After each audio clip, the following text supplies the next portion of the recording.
আমার মিস তো মানে এরম হচ্ছে সেই চোর পুলিশ খেলা হচ্ছে।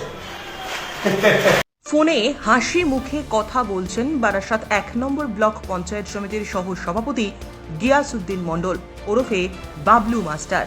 সামনে বান্ডিল বান্ডিল নোট। তৃণমূল নেতার এই ভাইরাল ভিডিওকে কেন্দ্র করে আপাতত রাজ্য রাজনীতির রাজনৈতিক চর্চা তুঙ্গে। আমরা যদিও এই ভিডিওর সত্যতা যাচাই করিনি, তবে ভোটমুখী বঙ্গে তৃণমূল নেতার সামনে টাকার পাহাড় থাকার এই ভিডিওকে কেন্দ্র করে রাজনৈতিক মহলে তোলপাড় পড়ে গিয়েছে। সরব হয়েছে বিরোধীরাও। যদিও গিয়াসউদ্দিন ঘনিষ্ঠদের দাবি সেটা নাকি তার ব্যবসার টাকা। সম্প্রতি একটি ভিডিও সোশ্যাল মিডিয়ায় ভাইরাল হয়েছে, যেখানে দেখা যাচ্ছে গিয়াসউদ্দিন একটি চেয়ারে বসে রয়েছেন, সামনে টেবিলে রাখা থোক থোক টাকা। তিনি ব্যস্ত মোবাইলে। ওই ঘরে আরও একজন রয়েছে, তিনি কিছুটা দূরে বসে। পাশাপাশি ঘরে ছিলেন আরও একজন, যিনি ওই ভিডিও রেকর্ড করেছেন এবং বারান্দায় গিয়ে কাউকে উপরের ঘরে আসার রাস্তা বলে দিচ্ছেন। পঞ্চায়েত সমিতির সহ সভাপতির সামনে টেবিলে রাখা বিপুল পরিমাণ টাকা আসলে কার?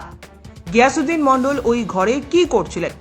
এই ভিডিও ঘিরে সমস্ত প্রশ্ন উত্থাপিত হয়েছে। তবে এই ঘটনাকে কেন্দ্র করে আপাতত রাজনৈতিক চর্চা তুঙ্গে। বিজেপির রাজ্য কমিটির সদস্য তাপস মিত্রের অভিযোগ, গিয়াসউদ্দিন মণ্ডল একজন জমি মাফিয়া। এভাবে তৃণমূল নেতারা পশ্চিমবঙ্গকে লুট করছে। টাকার পাহাড়ে থাকতে পছন্দ করে তারা। অন্যদিকে এই ভিডিও প্রসঙ্গে জানার জন্য গিয়াসউদ্দিন মণ্ডলকে ফোন করে যোগাযোগ করা হলে তিনি বিষয়টি নিয়ে সাংবাদিক বৈঠক করবেন বলে জানান। তার আগে এ নিয়ে কোনো মন্তব্য করবেন না বলেও সাফ জানিয়ে দেন।